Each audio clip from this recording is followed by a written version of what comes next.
5 minutes late, and we'll somehow make it up before the day is done. You'll get your full hour with Krystal, don't worry. We're delighted to have Krystal Sital here with us at the festival this year, sitting right next to me.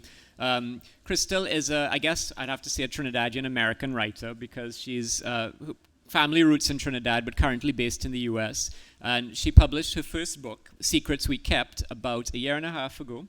It is a family memoir, very hard-hitting, very serious, very fascinating, and sometimes troubling memoir of the kind of traumas and violences that can exist within very ordinary families. I'm not going to say anything more about it, because obviously the book will come out in the conversation. So she's here all the way from New Jersey. We're very happy to have her at the festival this year, and she's going to be in conversation with Angelique Nixon at the far end. Angelique is known to many of you in the Bocas audience. She's on the Bocas stage many times. She is a writer, she is a poet, she is a scholar, an activist, many things, and especially active in the area of things like gender and how that intersects with justice. So I can't think of a better person to be having this conversation with Krystal this afternoon. So let's get it going, and to welcome them, let's have a round of applause, and then we'll start. Hello, everyone. Thank you for being here, and thank you so much, Krystal. We are really, what can we say? It's this work is so hard hitting, but it's also so necessary. And so I just wanted to honor what you've done, and I really encourage everyone in the audience to find this book immediately and have a long, hard, and deep, close read. And so, because we're here to think about this book, The Secrets We Keep, we're going to start with Krystal reading. So please start us off at the podium. Thank you. Hi, everyone. Thank you. Can you hear me? Is that okay? Thank you so much for being here with me today, and also for having me here today. I've been on book tour for the past year across America mostly, and I didn't do a good enough job. Thank you. And so every time I get in front of an audience, I've gotten used to warming them up and prepping them a little bit, and I don't have to do that here, which is so nice. You know, I would say, so just so you know, I don't speak like this all the time. I dip in and I dip out to my accent, so you'll hear me talking like this sometimes, and then sometimes you'll hear me talking like this, and I don't have to do that here, and it feels so good. You know, you get it, you know. So this book is Secrets We Kept, 3 Women of Trinidad, is a multi-generational memoir, and it follows the women in my family, my grandmother, my mother, and then me, as we move from Trinidad to America.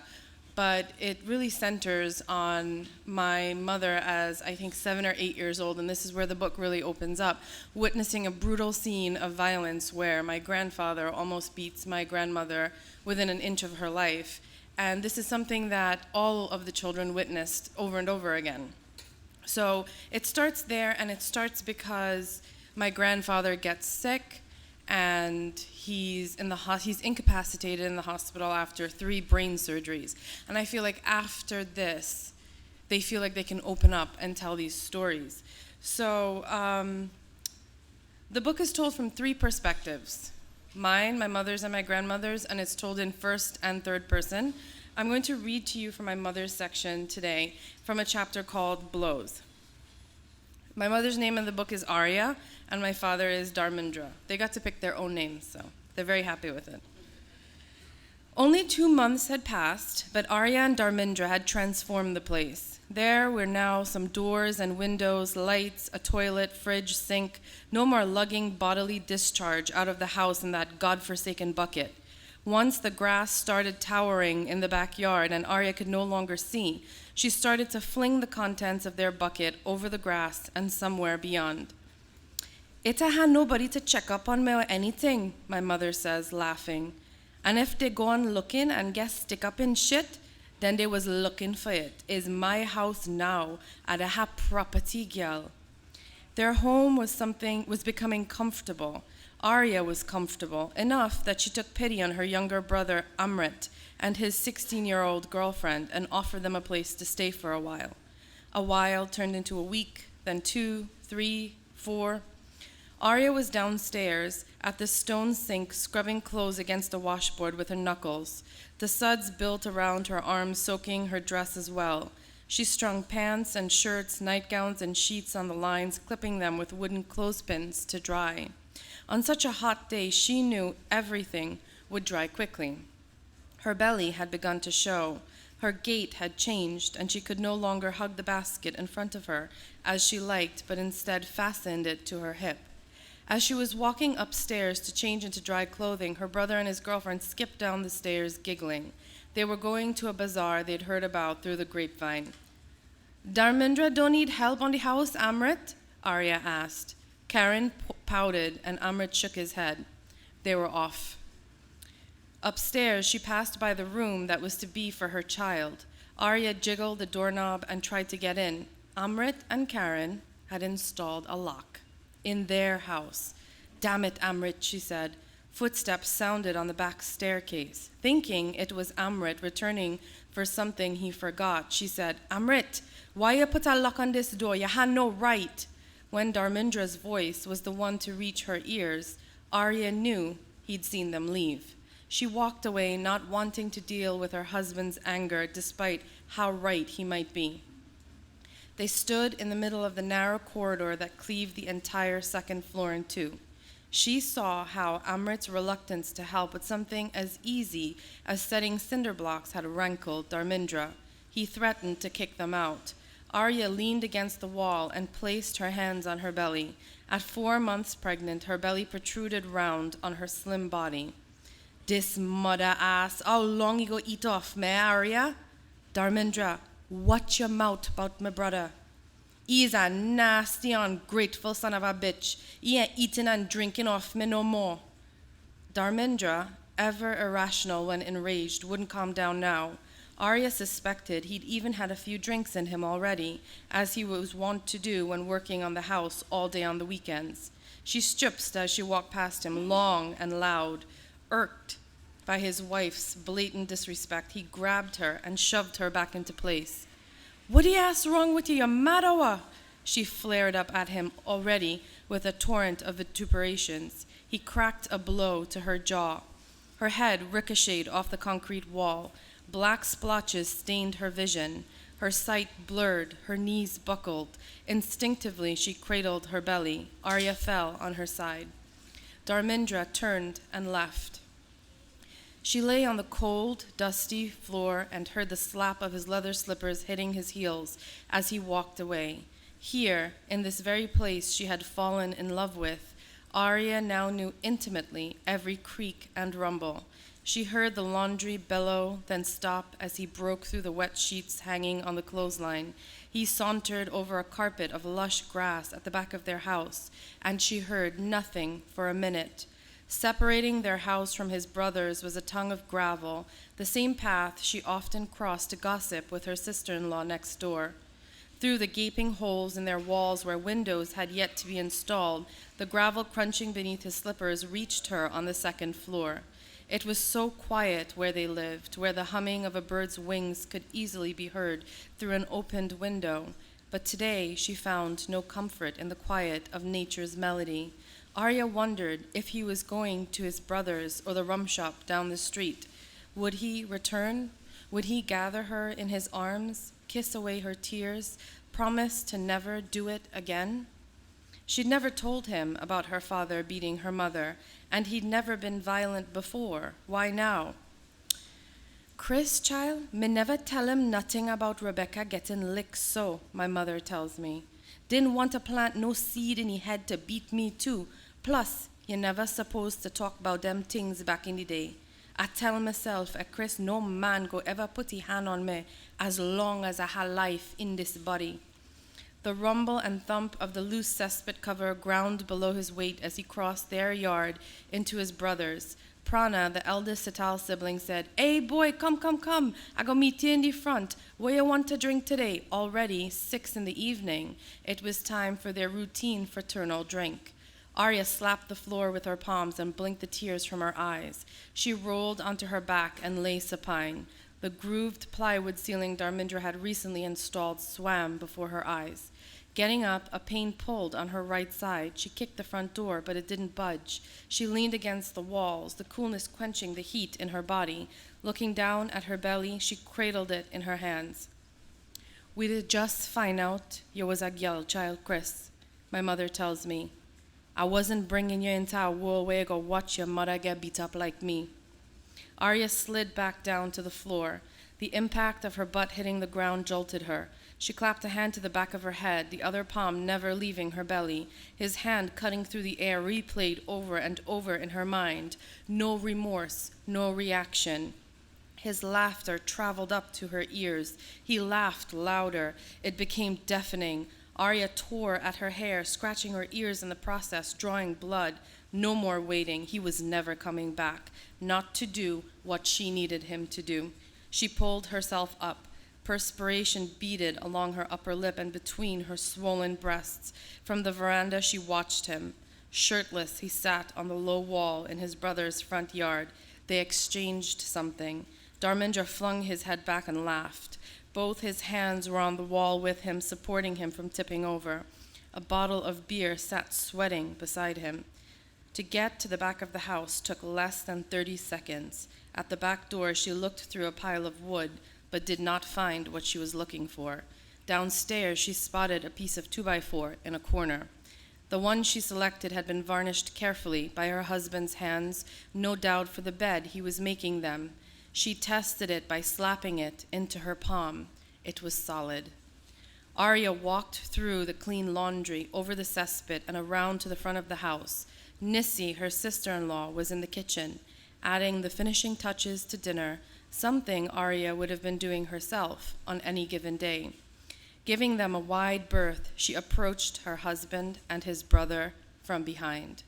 Prana stood up, hooked the necks of the empty bottles between his fingers, and disappeared into the house for more. Arya tightened her grip around the wood. Behind Dharmendra now, she raised it high over her head, and in one sweep of strength clapped it on his back. He grabbed the sides of the wall tighter, trying not to topple over. He knew it was his wife. Over and over, she arced her weapon, bringing it down on his back. Hit after hit, he sat there, his clenched fist supporting him on the stone wall. Prana emerged from the house with beers in his hand. Hey, girl, what you doing?" He got closer. Without stopping, she warned him through ragged breath. "Prana, if you come closer, I go beat you too." Prana didn't move. "Never," Arya spat at her husband. "In your life," she hit him. "Hit me again." Spent, she allowed the 2x4 to clatter to the ground. She turned and walked away, the image of her husband hunched forward, red welts forming on his back, burned into her memory. Chris child, he never so much as lay a finger on me again. Thank you.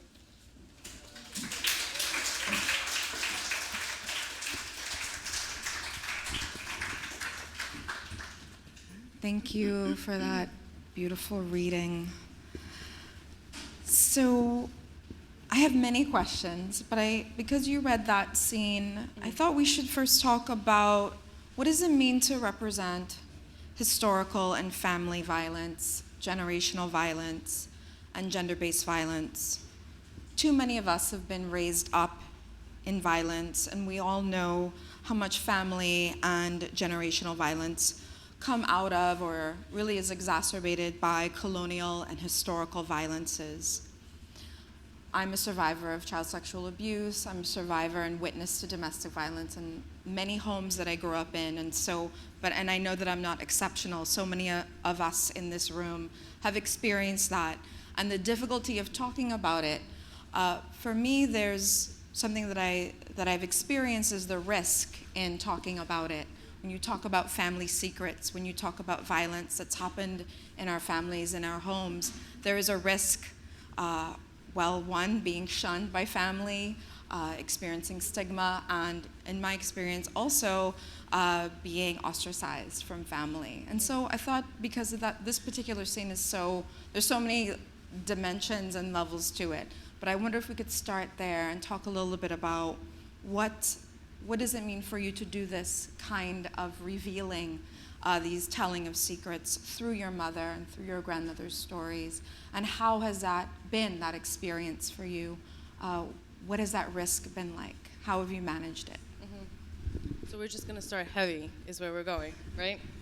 Scene is heavy. Yeah, it is very heavy. You gave right? us a lot, so we should jump right in. Yes. So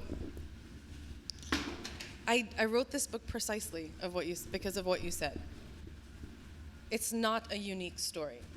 And the deeper I went into interviewing my grandmother and my mother and just talking to other Caribbean women and women across the world from different cultures, this is what I kept finding out. They would say, that's my story. That's my mother's story or my grandmother's story. I know this story so well. And so I look in books for these kinds of stories that were written. This is, like you said, this is our history. This is women's history, and we belong in the canon and in part in history books. This is what our stories were like. This is how we were silenced, and I couldn't find it. I could not find a lot of them, and so I wanted to. The main reason I started writing is because I wanted to capture oral storytelling, which women in the Caribbean are so fantastic at. The language, the musicality in the language itself I wanted to capture on the page. And in the process of doing that, I discovered a lot of these stories. Now, the drawback is everything that you've said. So the people who talk to me, who support me in telling, in the process of me writing this book and publishing it, remains, my immediate family, my mom and my grandmother, my dad, my sister, and then I was shunned by everyone else. No one talks to me. They threatened to sue me before I even had a book deal. Like, this thing wasn't even a book yet. It was just, words on a page. I was still a student in college, and they were saying, "What are you writing? You have no right to write this story," which is also them then silencing their mother and their sister, because they're the ones saying, "I have a story to tell, and this is the story." So it's been very hard. One of the things that I think perhaps makes it really difficult too is that you did publish it as a memoir, right? So yes.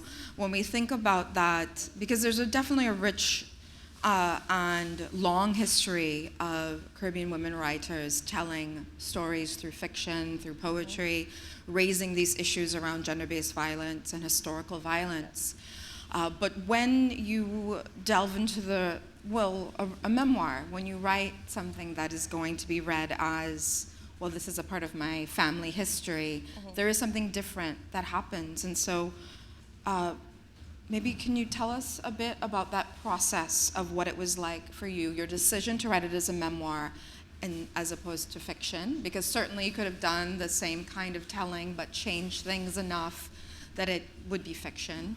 But a memoir in particular is something that is much more, the stakes are higher, I think, in some ways, at least in some people's minds. When you're losing people left and right, Yes. yeah, the stakes are definitely The stakes are higher yeah. when family is threatening you and wanting to cut you off for telling these secrets. So can you talk about navigating that with your family?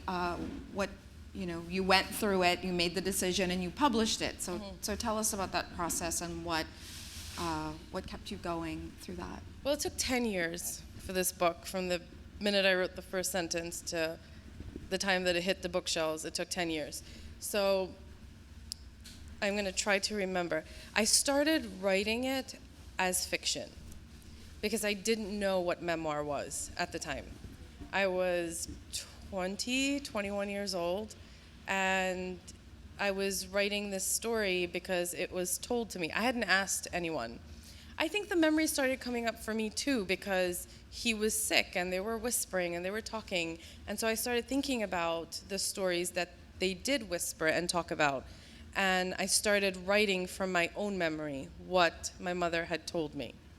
And because I wasn't sure what the ground was like for interviewing or asking these sorts of questions, I just wrote it as fiction.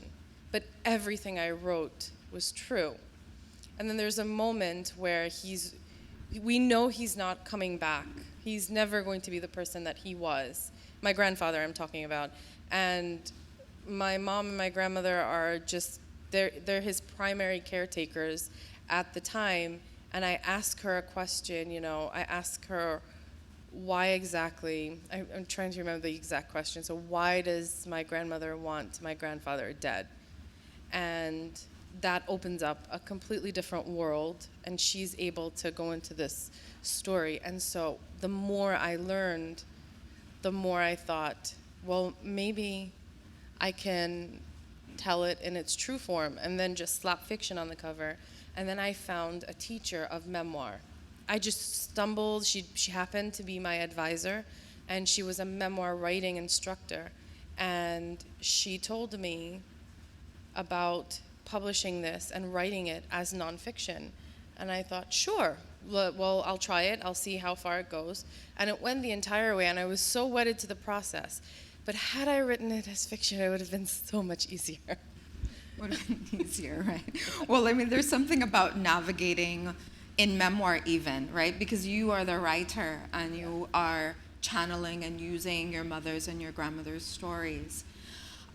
But a part of that is also creative. That's why we call it creative nonfiction, right? So there's still choices that you make as a writer. Do you feel like you navigated certain choices, or do you feel like you went through and wanted to really honor? I know we spoke about this over email, the idea of honoring your mother's and grandmother's stories. But you as the author still, you navigate a part of that. So can you tell us a little bit about how you've negotiated those relationships with your mother and your grandmother, and also with your own memories and stories? What was the most difficult choice, perhaps, you had to make? Let's start there. There are lots of difficult choices along the way. So memoir falls under the umbrella of creative nonfiction, right? So I've stayed true to every word in the book. So it is 100% memoir.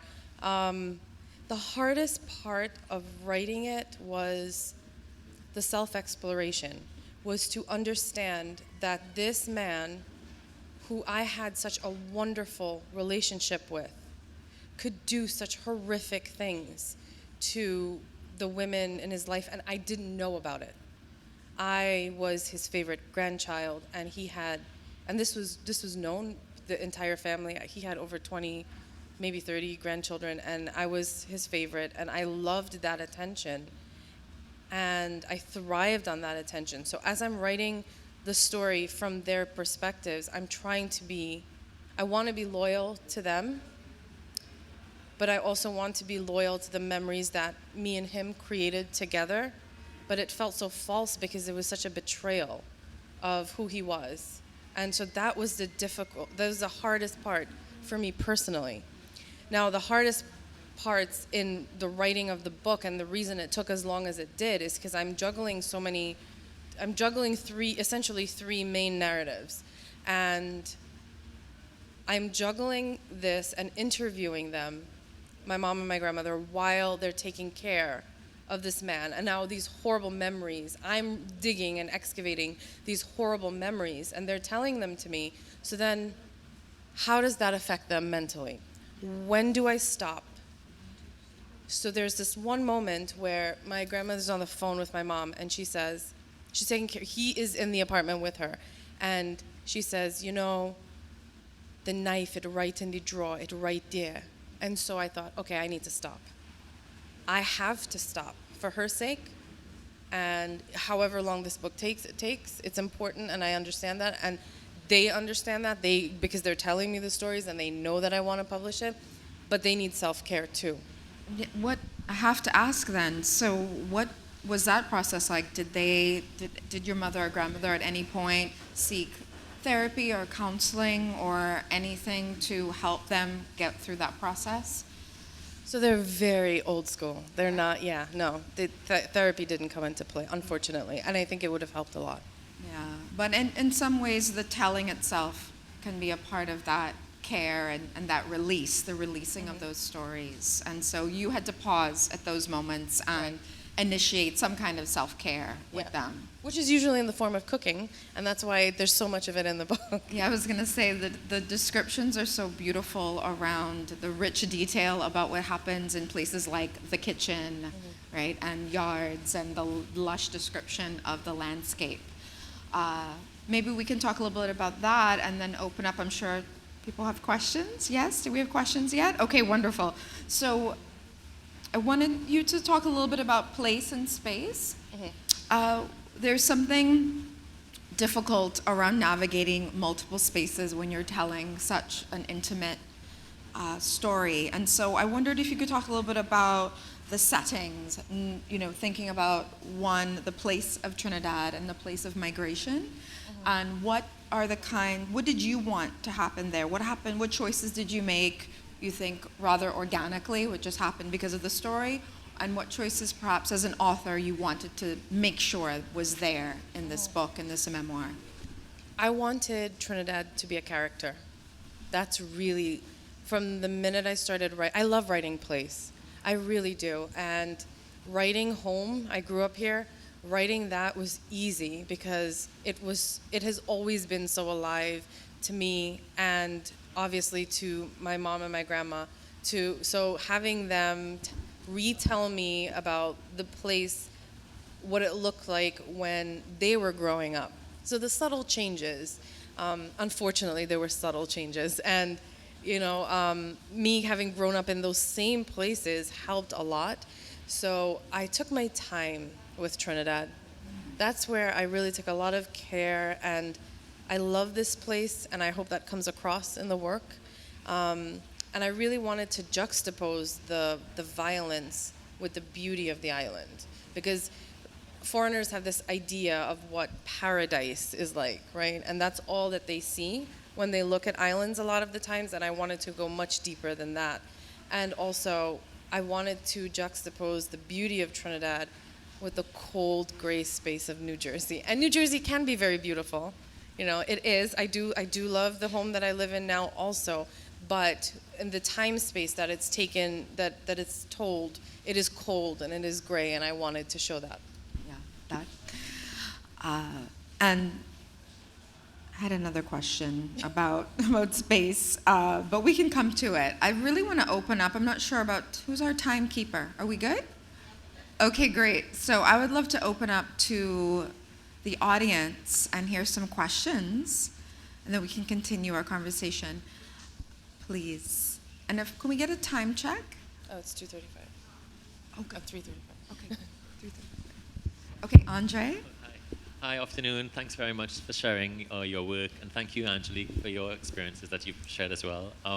I had a question about, you mentioned the orality, that tradition, that great Caribbean tradition of oral storytelling, and I noticed in your memoir you juxtapose a kind of a phonetic approach to the Trini dialect alongside the standard English, and I was wondering what was your thinking behind that choice, because there were many choices in terms of how we signify dialect, and what was the process like of actually, pushing that through, like publishing, because I guess sometimes there's a pushback to that sort of thing.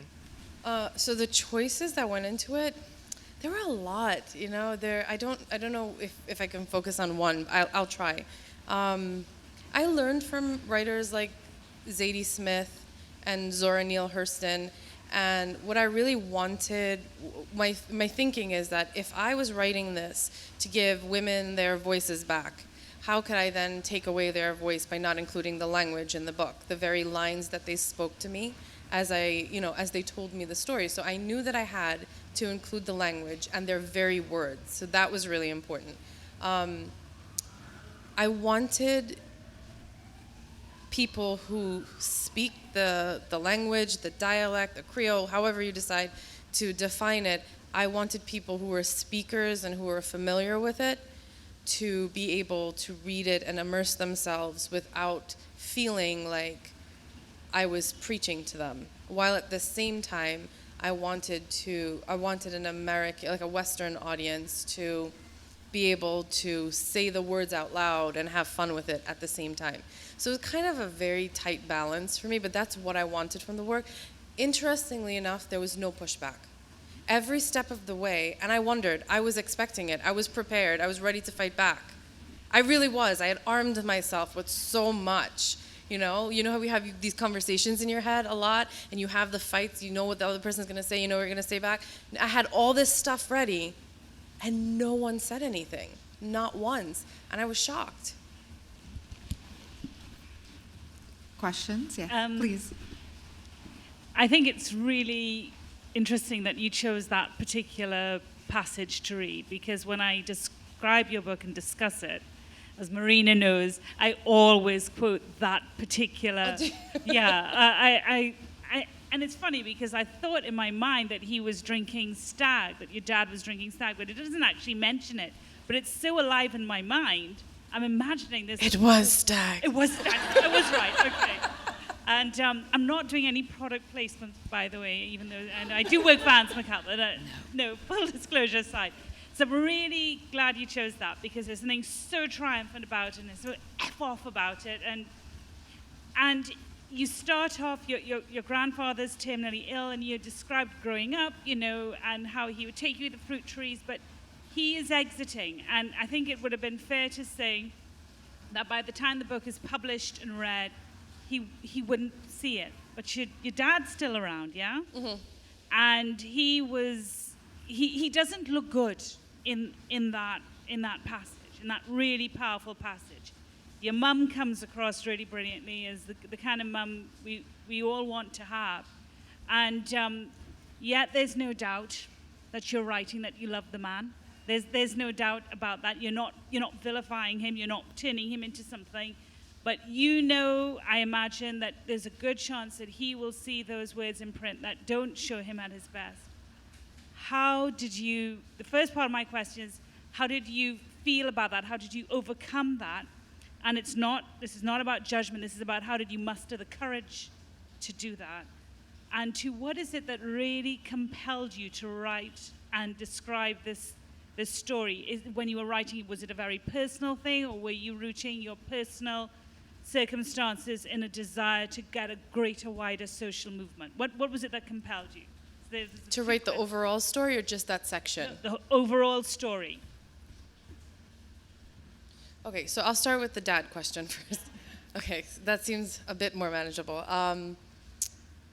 Well, I had gotten to a point, by the time I got to this story where she's telling me this between them, I had gotten to a point where I understood that this is what she'd lived through. And I wanted to stay true to her truth and write this story in a way that was moving and effective and true to her circumstance and her, the situation that she was in. While at the same time, I know that that's my dad. And I do have a wonderful relationship with him. And I'm glad that you said that comes true, that comes through, that I do love him, because I always wondered, after having gone through it so many times, the book, I don't know, I can't parse certain things anymore, but it is a lot of different hats to wear. But I think because it's somebody else telling me, I'm able to filter through that. Now, if it's me writing those scenes and I have a great relationship with him, but that was my own personal story, I don't know how that would be. That would be very different. Now, what was the other part of your question? What compelled you to tell this story? I know it was your personal circumstances, but we do have an issue, a really strong issue with GBV in Trinidad. It is. Yes. I know it's bad in the world, and I know it's not confined to one group of people or one type of person. I know that. But Trinidad, it does feel very, very raw, and I suspect maybe because we are a violent society generally. So it may be that. But But why did you feel compelled to tell what is really a very personal story? I mean, and I'm really glad you have, and there are a bunch of us out here who are glad you have, but it does take, I was going to say cojones, but that would be ironic. It takes a lot of courage. Mm-hmm. Yeah. How did you, what compelled you? I think that they were so willing to. Most people don't want to talk about it. And I've come to a point where it's not that I don't understand, but it's the women who are being violated are then silencing themselves. And I wanted to change that. I wanted to say, look, here are two women of different generations who are willing to come out and say, this is what happened, I stand by it. These were men we loved. We placed our lives and the lives of our children in the hands of these men, and this is what they did. And so people say, I'm courageous for telling this story, and part of my story is tied in this, but it's really them. They're the two courageous ones, and they were with me every step of the way. They understood that there needed to be some kind of destigmatization around the conversation that we have around domestic violence in the Caribbean. And that's something that's really unique, I think, about the way that you've structured the memoir, but also what you've done is that by privileging and putting forward their voices through you, but also through them, you've created a space where you have this generational conversation about violence. And we have those representations in fiction and poetry and in some nonfiction, but in the way that you've done it, I think it is very unique, and it's something that we need now more than ever. It seems that every year there is something else, something more horrific than last year or something more horrific than last week. I mean, just in the past couple of weeks, we've had some really tragic and horrifying acts of violence that have happened to women in families and children in families just here in Trinidad. But this is, again, a global problem. It's a perpetual problem, and I think one of the things that I'd like us to talk about, and we can open up to the audience as well, is that we've done so many studies on gender-based violence. I'm in the midst of a project where I'm focusing on gender-based violence, working with men and figuring out ways that we can create a different conversation.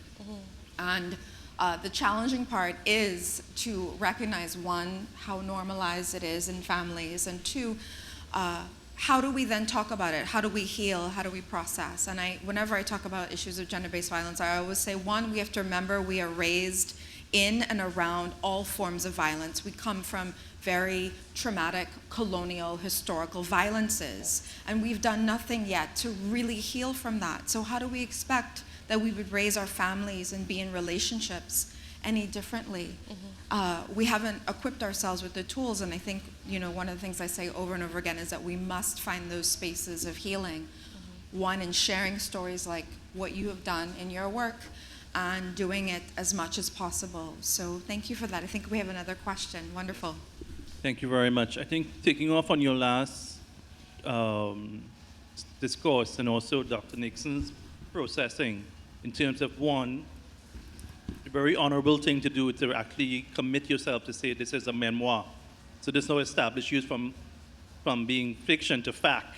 So that's a very clear, very straight position that you've established in terms of the ecology of what your issue is. One, abuse, violence, and also two, processing. But I'm very curious about your filtering analysis, because it also takes in position both of your mother, grandmother, but also too as a woman, because I'm interested in the twist of what is the position of why dad or grandfather is like that, in terms of your own introspection about that, and why is it, quote unquote, what is the truth in terms of why did grandmom or mom allowed, quote unquote, abuse? Because I'm interested in seeing where the breaking point was, and in your reading, you established the breaking point in terms of, standing up for herself, per se.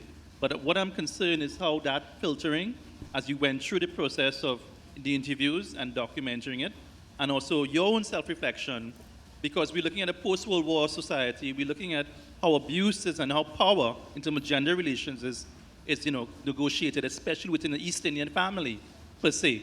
Because I don't want to say when you label an East Indian family, but a Trinidad, I don't know if it was a middle class, working class home environment per se, but how that space is negotiated in terms of rights and in terms of how someone expresses power over one other person, but also was at any point mom or grandmom abusive to the father per se. So I'm just looking at your filtering thoughts about it. Thank you. And the perception of why is he like that, or why was his response, established in terms of either physical violence or verbal violence, direct or indirect. Thank you.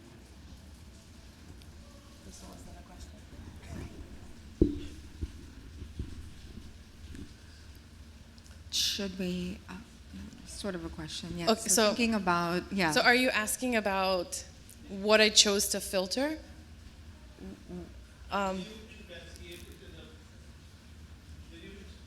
So in black and white, is that, in your filtering process, was it the voice of the victim, or was it you also made a question about why was he like that? In terms of, so otherwise, I think you need to read the book, is what you need to do. Yeah. No, because, There is, so that was a joke, but to answer that question, yes. I question that all the time. I also question why he chose me as his favorite grandchild. Did he see something in me? Something of the old world. Was there something to be preserved there? And it terrified me. So your other question of whether they were violent to him or were the women violent to the men, I mean, you saw it in the scene. She turns around. And so when I read the scene that I read at the beginning, it's bittersweet because she's using violence to stop violence. So without me telling you that she witnessed this as a child, this moment is triumphant, but at the same time, it's problematic. And so it's hard for me to read it, and it's hard for her to talk about it, because how, like you were saying before, Angelique, how do we get to a place that we can stop it, but without using violence altogether? Yeah, I mean, that's a really important point, and I think the scene that you chose, sparks so many questions about, that moment that she made that decision. She wanted it to be over, and the only thing that she could see at that moment was to stop violence with violence. And I mean, that has been, I think, a perpetual thing that we've talked about around post-colonial violence, around responding to all forms of violence. Like, how do you end it? And how do we expect to end something that is a violent structure or system? I mean, we can argue that marriage itself and families themselves are structured in really violent ways and are about power, and we enact all kinds of gendered power, race, ethnicity, class, all work in there to kind of create and, create situations that are sometimes untenable, and we don't know how to respond in those moments. But it also reminded me of how many times in news stories we might hear about an entire family where violence has happened, and when women commit acts of violence, they are somehow held at a different standard because of how gender works. Mm-hmm. So if a woman is violent, there is something wrong with her, but when men are violent, well, men are violent. So we need to do something about that gender system to begin with. Why do we normalize violence when men commit acts of violence, but when women do it, what's happened to her? How did she do that? And the way that reporting around gender-based violence works, often we don't know sometimes the scenarios. So, we won't know what has happened, why a woman might have committed an act of violence, because it could have been in response to violence. It could be in response to a number of kinds of power relations that are going on, but we don't get that information. And so I think it's something that we really do need to figure out how we talk about, how do we heal, and what you've done in this memoir, The Secrets We Keep, this unsilencing and really speaking out about violence, I think that is the first place we have to begin. We have to break the stigma. we have to break the silence around how we talk about these and be open about it. And the courageousness of your mother and your grandmother to do so is what you have really shared with us in this work. Please, hi Jackie. Yeah, hello. I just have this comment. First, I want to thank you, just deeply, because you have a certain discipline of integrity, which is not an easy thing. You know, as I listen to you reading, I'm saying to myself, but you relive this all the time.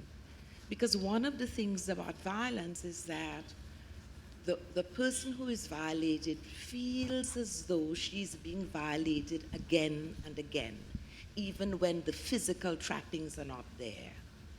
And so you have coursed this story through you, and you have called it your memoir that spans generation. So in a sense, you've moved across time and space to capture something in a very particular moment that, quote unquote, happened to you, happened to folks in your generation, and happened across region. So it's a tremendous thing to do. So I just want to commend you for what I can best call that discipline of integrity. Because it's not an easy thing to hold on to love for somebody who can destroy you. That's a very challenging thing, and that comes across. So I just want to thank you. Can I just say, I continuously discount my role, which is kind of the recorder of the stories, and you just so eloquently reminded me, you know that spark in the beginning that you feel for a project, and now that I'm at the end, that was lovely. It was so eloquently said, and I feel like you rejuvenated me. So thank you so much for that. Thank you. Sorry, good evening. Hi. So I know that in the conversation so far, the issue of, or the idea of therapy came up. So the question was asked if they received help in telling these stories to you, and you said no, right? And then, you know, Dr. Nixon mentioned that the act of telling itself can sometimes be therapeutic, right? So being an individual that would have experienced abuse, my mother experienced abuse, in her telling, she's still not able to receive that sort of release to go about living her life after the fact. So in your experience with your mom and your grandmom relaying these stories to you and then publicly being able to, you know, speak out about what the experiences were, do you find that they have found some peace or some level of, I don't know what the word is I want to use, but have they found a release in really just bearing it all? I think it's different for both women because I spent most of my time talking to my mom before I moved to my grandmother. And so with my mom, we did a lot of, there's the telling of the story, but then there's also the commenting and the critiquing and the breaking down that I'm able to do with her because she likes to do that psychological breakdown, and this is what the social and political aspect that comes to telling a creative story like this. So I'm able to talk to her like that. So I feel like she was able to reach, and I'm not saying that this is what people should do, because it's not. She was able to reach that level of the therapeutic nature, I guess, because we moved past just the story. And how it can connect globally and to other women and, you know, things like that. With my grandmother, I still feel like therapy would help because for her, it was the telling of the story and then that's it. I'm a writer, I'm not a therapist. So, though I did study psychology, so, but it's different. The two are very different, and when you're coming from a place of trauma, and I really want you to understand that this book is my published work on generational trauma. When I say trauma, I'm talking about all different kinds of trauma. I've been molested, assaulted. There are different levels to my own personal trauma. And I just want you to know that's where I'm coming from when I say therapy is important. And writing will not take the place of it. It is a vehicle for one thing, but it can't be therapy. We have just about 1 minute left, but I want to say that hearing that and affirming that you have also taken care of yourself in this process, and yes. So I have not been to therapy. Okay. Because I have used writing, but it's something so I have repressed memories, and that's why none of my work on assault and molestation has been published yet. So I haven't reached where I need to go yet before I can go public with it in a way that I would be in a forum like this talking about it. So I am not there yet, and that's what I can say for now. One final comment before we close. Yes. The book showed me right back to my childhood, which I did love once upon a time. Where I'm from East Dry River, and women used to get licks like water. We used to run and chew the guy behind and peep to listen to the licks, which I did like as a young little boy, because I'm training out to beat my own, me and my cousin, and it was that way for us. It was fun. And as I grow up, I get to realize, well, this thing is advantage, And once I went to Panorama, and while coming back from Panorama, a young lady getting one set of kick on the ground and thing. So a fella come up and say, you see what you're doing there? I don't like that, That could be my sister. And the fella started to beat him. But up to now, I still confused. You know what the girl said? Leave my man, let him beat me. So I go with some of them like big toes. Only can explain that to me. I don't think anyone likes licks, but I think that relationships are complicated, and that within domestic violence there is love, and that's the thing that is difficult to talk about. When families are together, when violence erupts, one could still love the person who is enacting violence. I mean, this is the problem when you talk about child sexual abuse and children and young people who are violated by people who are supposed to be the loved ones, people who are supposed to be in positions of authority, and they are supposed to be the people you trust. That's what the most difficult part about dealing with some of these traumas within our families. And when we talk about gender-based violence, we tend to blame, especially women, and we blame women for everything. Why didn't she leave? Why didn't she not stay? Why didn't she fight back? Why didn't she, And a part of that has to do with how sexism functions and how gender works and the expectations that are different for men and women. And so, we also understand now, yes, it's very difficult and it's very complex. We understand now the psychological breakdown that happens in a relationship. And because there are different forms of abuse, right? So you witnessed the physical abuse, right? There could also be financial abuse. So she can't leave. And psychological abuse, right, and so on. And unfortunately, though, our time is up, and this is a much longer conversation. You are and so right with that. Financially, at my age time, you got to know 10, 11 years old, women will hardly do things. They have to, you are right with that. And yes, and so just to wrap that up, they're all one of the powerful aspects of your work, The Secrets We Keep. Again, please go and get this book, talk to Krystal about it, get it signed. There'll be a book signing after, I believe. Book signing after? Yes. In the library.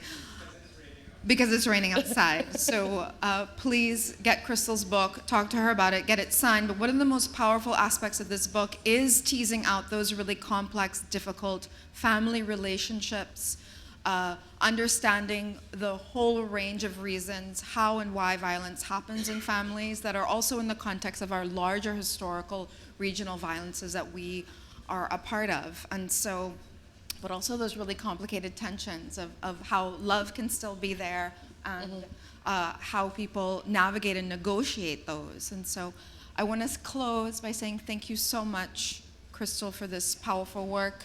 Thank you so much for the bravery in being able to hold that for your mother and grandmother. I hear you saying that your mother and grandmother are the courageous ones, but it also takes courage to hold and carry and to transform that into beautiful words, painful stories, but so beautifully and eloquently shared through this book, The Secrets We Keep.